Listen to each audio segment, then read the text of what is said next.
Olá, pessoal. Eu me chamo Atílio, sou professor universitário, tenho meu mestrado e meu doutorado com patologia experimental e comparada, meu pós-doutorado em patologia pela Universidade de São Paulo, na Faculdade de Medicina Veterinária e Zootecnia. E hoje eu vou responder uma pergunta muito frequente. Como ingressar num programa de mestrado e doutorado? Quais são os desafios que qualquer pós-graduando enfrenta? Como é que eu me planejo para ingressar nesses programas? O que tem de vantagem, o que tem de desvantagem durante o programa, depois que você recebe esse título? Eu vou falar a realidade dos fatos, do que é de fato o stricto sensu, dentro da minha experiência na área da saúde.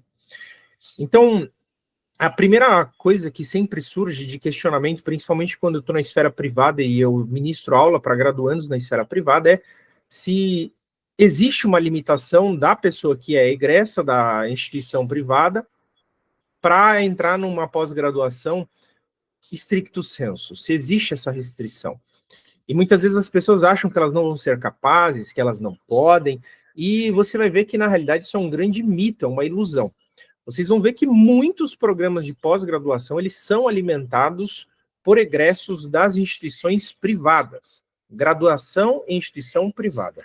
Então, essa coisa de você tem que ser graduado na instituição pública para você entrar no mestrado e doutorado, isso não é verdade, tá? Isso é um mito. Você precisa passar pelo processo seletivo, desenvolver seu projeto, você é um ser humano como qualquer um, e tem todas as capacidades de desenvolver esse projeto como qualquer outra pessoa, dependendo do que, como você trabalha e das circunstâncias, né? Isso é muito importante também. Só boa vontade, às vezes, você vai ver que não resolve algum dos problemas, que a gente depende de outros critérios que eu vou explicar para vocês nessa aula de hoje.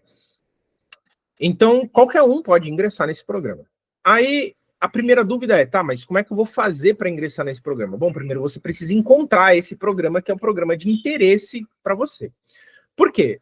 Dentro de uma universidade pode existir diversos programas. Então, por exemplo, eu fiz na Universidade de São Paulo, a Universidade de São Paulo tem dezenas de programas de pós-graduação diferentes, né? Acredito até que centenas, né?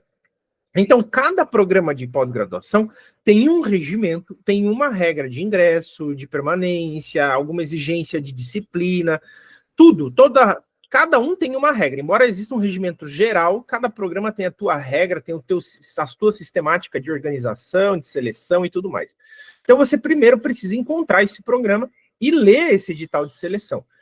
Você tem que fazer isso com antecedência, se você está na graduação, porque alguns programas eles vão abrir o processo seletivo antes de finalizar o ano. Então, vamos supor que nós estamos em 2025. Você quer fazer um mestrado em 2026.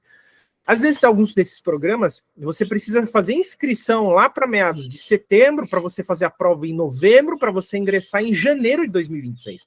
Ou seja, se você deixar para ver as coisas somente em janeiro de 2026, dependendo do programa, você não vai entrar, você não vai ingressar porque você perde o período de edital.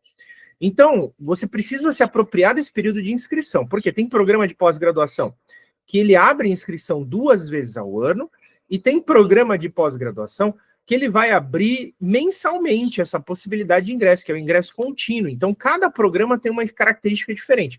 Você precisa entender primeiro essa característica. O segundo ponto importante é entender a figura do orientador dentro desse programa ou dentro do seu ingresso. Então, por exemplo, existem programas em que você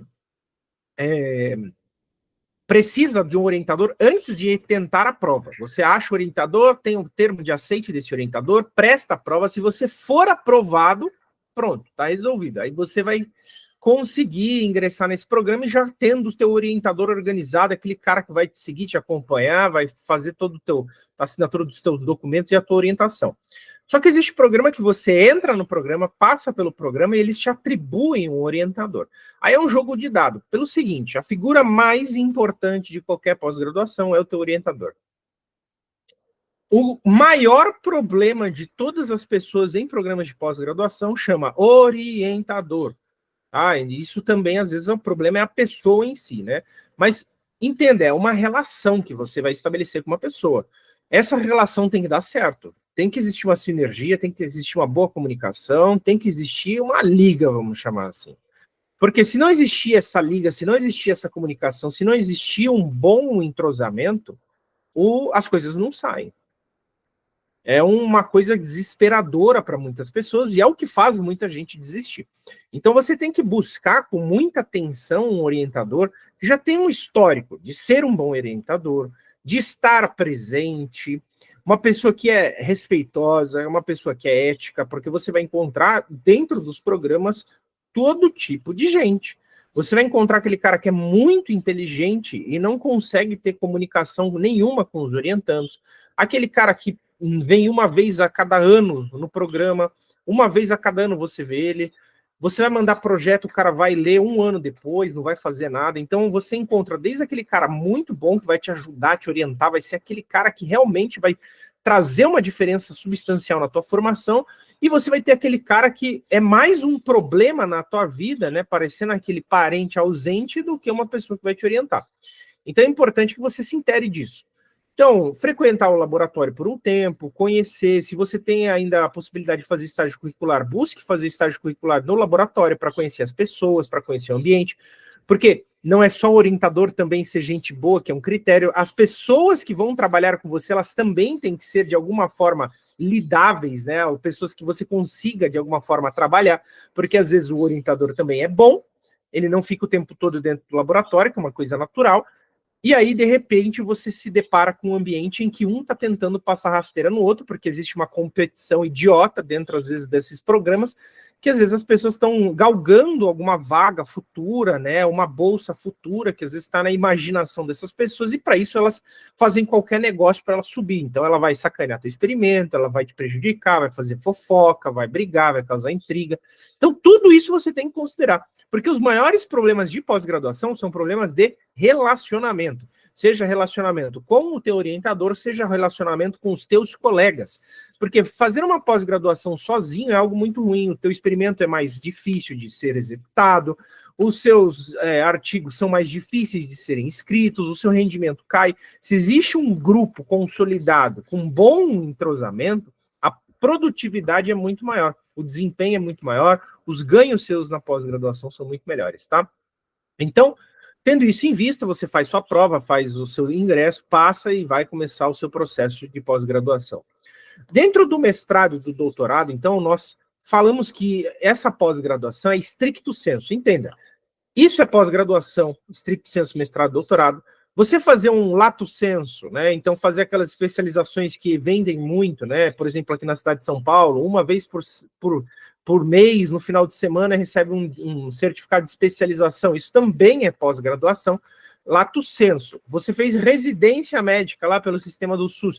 Isso também é uma pós-graduação lato sensu. Ou seja, pós-graduação é todo tipo de formação que você vai fazer depois da graduação e que te dá uma titulação. Então, o mestrado, o doutorado, a residência, essas especializações são pós-graduações e te conferem um título. E esse título é importante não só para você se gabar, né, mas como critério de pontuação em processos seletivos e, às vezes, requisitos para processos seletivos. Tem processo seletivo que vai exigir que você tenha, no mínimo, especialização, no mínimo mestrado, no mínimo doutorado, no mínimo mestrado com experiência, doutorado com experiência e assim por diante. Então, isso ajuda você, às vezes, a prestar provas, a conseguir algumas coisas na sua vida, o que você deseja futuramente, tá? Então, o mestrado e o doutorado, ele é importante para isso. Diferente do lato sensu, o mestrado e o doutorado, ele é voltado para uma pesquisa bem específica, bem direcionada. Então, você não vai trabalhar com, por exemplo, um serviço de mercado. Vamos supor, vou fazer residência em patologia, vou usar minha área como exemplo. Então, a patologia trabalha muito com diagnóstico. Então, você não vai ficar numa rotina tocando tudo que é tipo de diagnóstico, tentando simular o que seria o mercado de trabalho de diagnóstico dentro do Brasil. Se você for fazer um mestrado dentro da patologia, você vai trabalhar com algo específico. Então, eu vou trabalhar com sarcoma de tecidos moles em felinos. Então, você não vai trabalhar com todos os tipos de neoplasias, você não vai trabalhar com a rotina de forma ampla, você vai trabalhar com algo específico, é o que a gente chama de verticalização, né, que seria essa especialização. Só que o que acontece? Você tem, nesse momento, né, um desenvolvimento de método científico muito grande. O objetivo é é esse concatenar de ideias, é esse gerenciamento de projeto, é essa capacidade de execução de projeto, planejamento. Isso é muito bom e isso é muito importante para a sua formação. Isso traz, assim, uma capacidade analítica muito grande, traz uma capacidade de resolução de problema muito grande. Se você faz o seu projeto, é muito bom para o teu desenvolvimento pessoal, que não é somente para o sarcoma histiocítico lá do cachorro, se for a sua pesquisa. Vai muito mais do que isso, é para uma formação científica.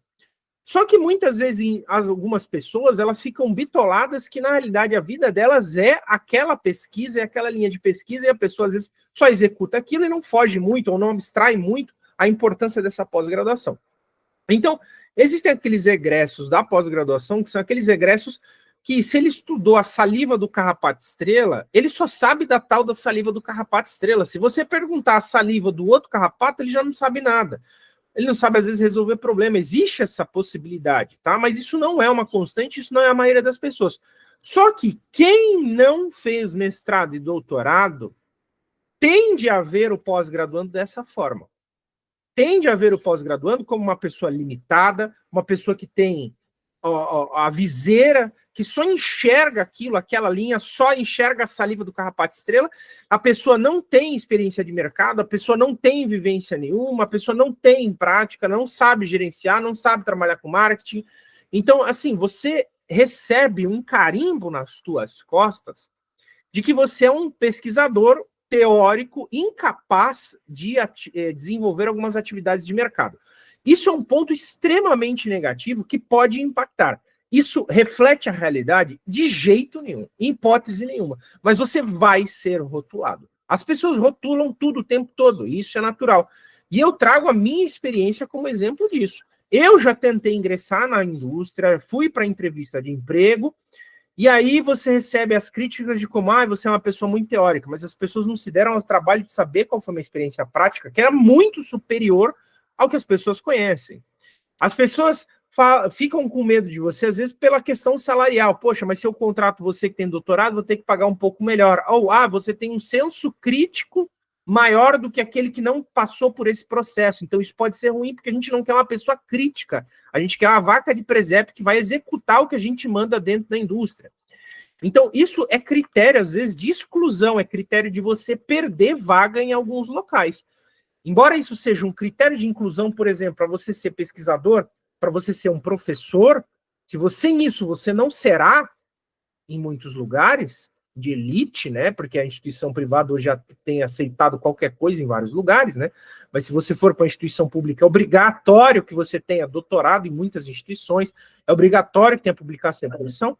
Em muitos lugares, né? Isso é visto como algo ruim. Tá? Então, fora desse meio, às vezes, dentro do meio comercial, as pessoas vão enxergar você como se você não soubesse nada, como se você não tivesse experiência, ou mestrado, doutorado na experiência, é um cara teórico que só ficou dentro do laboratório lendo livro, é um cara muito inteligente, mas só entende livro, que não é uma realidade. Então, por exemplo, antes de entrar na graduação, eu tinha uma experiência prática com o sistema produtivo muito superior que as pessoas que estavam na graduação. E quando eu terminei a minha graduação, eu vi que a minha experiência prática antes da graduação, em alguns aspectos, como criação animal, eram superiores àquelas que eu tive na graduação. Então, quando eu tenho um mestrado, eu vou prestar uma prova para um processo de seleção para sistema produtivo, eles vão enxergar, eu me graduei, fiz mestrado, e você não tem experiência prática, você não sabe. Porque ele não olhou atrás, ele não tem o conhecimento atrás de que esse curso técnico, essa formação, às vezes supera algumas questões práticas que a gente tem dentro da graduação. Tá? Então, eu estou mostrando assim, um panorama de como isso é complexo, às vezes, dentro do mercado de trabalho. Aí não é para desanimar, mas é para vocês entenderem que tudo tem consequência. Tá? Tem consequência porque, dependendo do tipo de formação, do teu tipo de qualificação, você deixa de ser interessante. Porque você vira um profissional caro, você vira um profissional crítico, você vira um profissional de alta qualificação e eles não querem pagar, eles não querem ter isso, eles querem o cara de chão de barracão, é o cara que vai ficar lá servindo alguém que não tem uma capacitação, uma formação avançada, alguém que tem uma formação administrativa, às vezes, de execução de operação básica, para que você seja aquela mão de obra, aquela massa acéfala para a execução dos serviços, tá? Então, isso tem que estar muito claro na mente de vocês, né? A pós-graduação, ela traz a possibilidade de você ter um senso crítico, um desenvolvimento intelectual muito grande. Tá? Não que quem não faz não tem, porque existe todo tipo de gente e toda possibilidade de formação. Esse é um caminho dentro do ensino formal, existem vários outros caminhos possíveis, tá? Então, bom, para quem que pode ser interessante, então, fazer o mestrado e o doutorado? Bom, é interessante para quem quer seguir como professor universitário, que também em alguns lugares pode ser uma desvantagem, né? Porque as instituições privadas hoje, várias delas não estão contratando quem tem titulação, porque eles querem o cara que é especializado só porque ele é mais barato. Eles desmontam a figura do professor e transformam a figura do tutor para baratear, e nisso você vira uma pessoa ruim até dentro do sistema educacional. No entanto, como tudo é dinâmico, pode ser que daqui 3, 4, 5 anos, com legislações novas que venham a surgir, você passe a ser uma pessoa solicitada dentro do mercado de trabalho. Então, hoje está ruim, mas pode ser que daqui 2 anos tudo mude de figura, porque é sabido que o professor tem dentro da tua formação a pós-graduação, o mestrado e doutorado, que tenha o desenvolvimento e o trabalho pedagógico dentro do mestrado e doutorado. Então, eu passei por processo de formações pedagógicas no meu mestrado e doutorado, antes de virar professor. E isso acaba sendo um requisito dentro das universidades. Se você for prestar uma prova, por exemplo, um concurso para professor na Universidade de São Paulo, se você não for doutor, você não presta um cargo efetivo, de professor efetivo, como professor doutor, porque o edital vem como requisito mínimo que você tenha doutorado. Em algumas instituições federais, na maioria dessas vagas de professor também, eles vão solicitar que você tenha no mínimo doutorado. Quando que existe flexibilidade? Quando é trabalho temporário, que é aquela coisa que você entrou na instituição como temporário, daqui 2 anos você vai embora. Então, ou seja, você não é praticamente nada ali dentro, né? Você é só um cara que está tapando buraco, vai ser mandado embora, não tem garantia de conseguir mais nada. Tá? E, inclusive, tem algumas instituições estaduais que usam desse tipo de brecha para não contratar professor efetivo e fica lançando processos seletivos temporários infinitamente, né? Para não ter que pagar um professor de forma efetiva, né? Isso abre outras brechas legais. A outra possibilidade é desenvolvimento de pesquisa. Então, tem várias indústrias, várias empresas que precisam de pesquisadores, e eles precisam desses caras que têm essa massa crítica para a execução desses experimentos. E aí entra a importância desse cara que tem mestrado e doutorado para desenvolver esse tipo de pesquisa. Então, isso pode ser dentro do país e fora do país. E vários programas fora do país, ou empresas fora do país, acabam absorvendo aqueles egressos aqui do nosso país, que às vezes não tem mercado, porque infelizmente o nosso país ele não consegue absorver os graduados. Imagina se eles vão conseguir absorver aqueles que têm mestrado e doutorado. Então muita gente vai embora, aquelas pessoas que têm uma alta qualificação, elas vão embora, vão trabalhar em universidade fora do país, vão trabalhar em indústrias fora do país, que é onde eles vão valorizar, onde eles vão captar. Mas também fora do país existem as crises, as dificuldades, as concorrências, como em qualquer lugar, como acontece aqui no Brasil, tá? Então, temos aí a figura do professor, temos a figura do pesquisador, né? Existe a possibilidade também de você ser gestor, porque existe a capacidade de gestão de projetos, né, desenvolvimento de coisas específicas que podem facilitar com que você entre dentro do mercado de trabalho, dentro de alguma empresa. Aí, o padrão, né, que vocês podem imaginar, certo? Então, a vantagem é essa, que você precisaria desse pré-requisito, traz uma formação robusta, traz um conhecimento muito bom. A desvantagem é que você pode ser visto como uma anomalia, como uma pessoa cara, como uma pessoa limitada praticamente, como uma pessoa teórica, tá? O que algumas pessoas acabam fazendo? Bom, então, se eu sou médico veterinário, né, farmacêutico, existe, por exemplo, a possibilidade de eu fazer uma residência, da residência eu fazer um mestrado, doutorado. Então, algumas pessoas seguem esse caminho, fazem a residência, que seria a formação lato, depois partem para um mestrado, depois partem para um doutorado, né? Então, aí, muitas vezes, essas pessoas são mais vistas como as pessoas que têm a capacidade prática e a capacidade teórica bem desenvolvida, tá? Então, acho que, em linhas gerais, essa a ideia importante, tá? Em relação à figura do orientador, pela minha experiência, né, dentro da academia, dentro da universidade, contato que eu tenho com outras pessoas, e se você entrar em qualquer rede social, você vai ver isso também, muitas pessoas desistem por causa do orientador. Conflitos de orientador, orientadores com crises de ego, problemas de ego, isso é uma coisa extremamente frequente, orientadores ausentes, orientadores que são abusivos, antiéticos. Então, existem vários tipos de problema que vocês podem encontrar e fazem com que essas pessoas desistam. A pós-graduação, mestrado, doutorado, não é um mar de rosas, é algo difícil, é algo complexo, é algo que traz bastante dificuldade, bastante problema. E isso agrava, às vezes, questões emocionais, questões de relação, questões sociais. Isso faz mal para a saúde de muita gente acaba abandonando. Isso faz muitas pessoas, às vezes, quererem terminar tudo e sair correndo, ou simplesmente trancar e desistir de tudo, às vezes, pela pressão. Porque se você não tem dinheiro para executar o teu projeto, você não consegue ir para frente. Se você tem um orientador, um professor que é inimigo do teu orientador, isso acontece muito, já vi muito disso.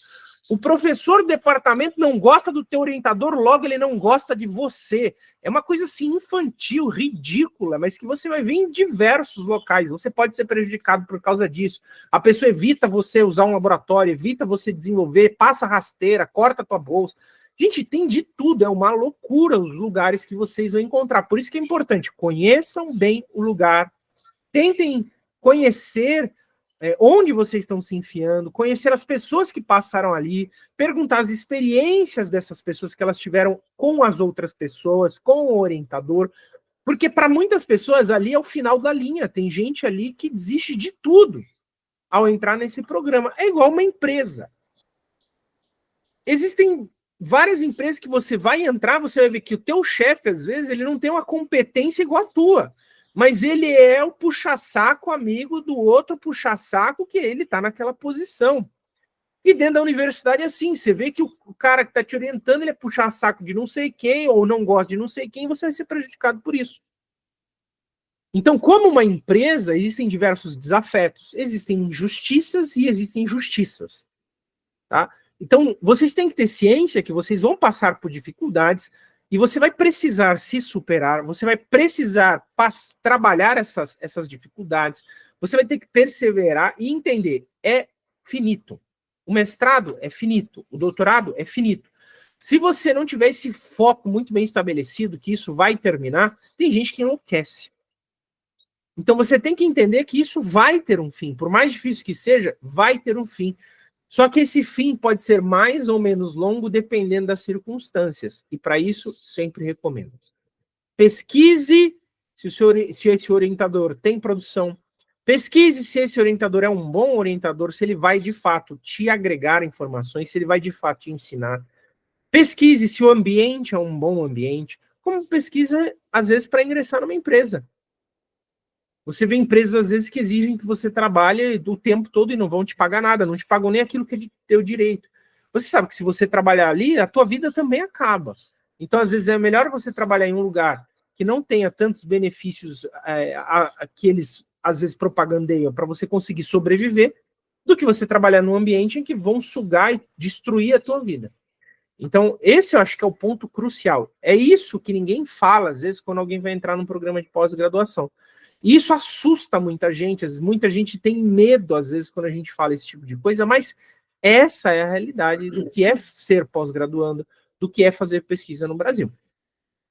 Então, o mercado hoje está inflado, mas como tudo no nosso mercado está inflado, e existe um outro problema, né, que às vezes a gente enfrenta na pós-graduação, que são as bolsas, que é algo que a gente não vê em nenhum outro lugar, nem nada do mercado. Por quê? Você é graduado, você tem o seu registro, às vezes, de classe, e você não tem direito a nada. Você não tem direito a recolhimento de FGTS, não tem direito a férias, não tem vale alimentação, não tem vale transporte, você não está contando como tempo de trabalho, você não tem carteira assinada, e eles falam, você também não pode trabalhar. Você não tem direito de ter uma empresa, você não tem direito de fazer nada. Isso é uma coisa que pode ser muito ruim. Por quê? As bolsas, elas são defasadas. Dependendo de onde você está, não paga nem o aluguel. Às vezes, se pagar o aluguel, paga muito mal. E mal dá para comer. Você, mesmo comendo, às vezes, no bandejão, por exemplo, a tua comida vai ser restrita. E você é um graduado e não te deixam trabalhar, o que faz muita gente ir para a ilegalidade. Tem gente que fala, então eu não vou pegar a bolsa e vou trabalhar, só que você é estigmatizado. Ah, se você trabalhar, você não vai ter um bom desempenho. Então, eu passei por isso, por exemplo, eu consegui uma vaga como professor no meu doutorado.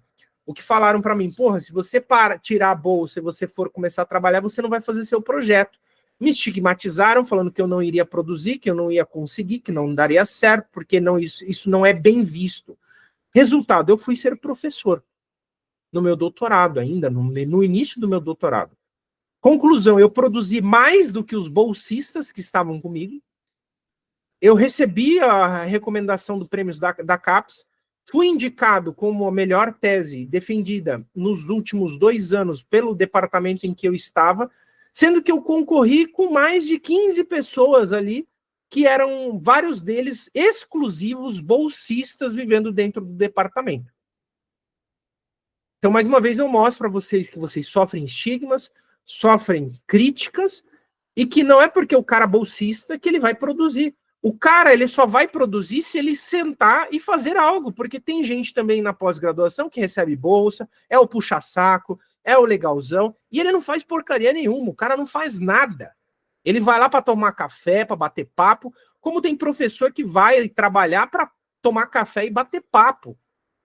Não vai orientar, não vai trabalhar, não vai fazer nada. Então você vai encontrar de tudo. Você vai encontrar todo tipo de coisa na tua vida. Bom, depois de contar tantas tragédias, tantas realidades, né? Ao final de contas, professor Atílio, você acha que valeu a pena ou não? Valeu a pena. Por quê? Era o meu plano de vida fazer isso. Era o meu projeto de vida fazer mestrado e doutorado. Eu sempre gostei de pesquisa. Embora esteja extremamente difícil fazer pesquisa no nosso país, embora seja muito difícil você conseguir uma vaga de pesquisador no nosso país, eu aprendi muito. Foi um período de um aprendizado extremo. O meu orientador foi uma pessoa excepcional, uma pessoa que me ajudou muito, que me orientou muito, que trouxe muitas coisas boas para o meu conhecimento, para a minha formação, que me trouxe muitos aprendizados. Então, foi um período muito produtivo, agregou de fato, é o que traz respeito para mim em vários lugares. As pessoas às vezes têm uma abordagem diferente quando você tem a titulação. Eu sou de verdade um doutor, eu não sou o pseudo-doutor, né? Então, aquela pessoa que gosta de se chamar de doutor quando se graduou. Eu sou o doutor, eu fiz o meu doutorado e eu fiz. Eu trabalhei, eu produzi. Isso foi algo muito bom para mim. Me ajudou muito. Isso reflete diretamente hoje na figura de professor que eu sou, no meu conhecimento, no treinamento que eu levo para os meus alunos. Então, diversas pessoas que trabalham comigo hoje se formam, passam em programas de residência, vários deles são professores, vários deles são empregados, pessoas que trabalharam diretamente comigo, né? Que foi uma força de trabalho de todos os professores, que é óbvio, formaram essa pessoa. E, é claro, do meu trabalho, da minha formação, da minha inspiração. Então, se esse é o seu desejo de vida, se você tem como também aquela ideia de ser alguém que inspira, ser alguém que forma, o mestrado e doutorado é um bom caminho. Essa foi a minha opção, essa pode ser a sua opção. Mas saiba, não é um mar de rosas. Não é um caminho simples, um caminho fácil. Não é algo valorizado no nosso país e nem por muitas pessoas, principalmente hoje que a gente está com uma onda de que aquelas pessoas que não passaram por esse processo tentam de alguma forma te desqualificar. Elas não precisam nem te qualificar e nem te desqualificar, são caminhos diferentes e cada um tem o seu valor. Aquele que não lutou por esse caminho, ele tem um valor tão importante quanto o teu dentro da sociedade. Cada um tem uma capacidade, cada um tem uma formação, cada um tem uma utilidade, e cada um segue o seu caminho. Só que hoje a gente vê, às vezes, uma briga de um tentando provar o outro para o outro que é melhor. E às vezes esse que não tem a qualificação tenta dizer que o outro não presta porque tem a qualificação. Quem tem qualificação tenta falar que o outro que não tem, fala que ele não presta porque ele não tem a qualificação. Sendo que não precisa desse tipo de discussão nem desse tipo de briga. Isso é uma coisa ridícula. Cada um tem um papel, cada um tem uma função. o ensino formal serve para determinadas coisas na sociedade, outras coisas na sociedade que exigem ensino formal não precisariam de ensino formal, e assim por diante.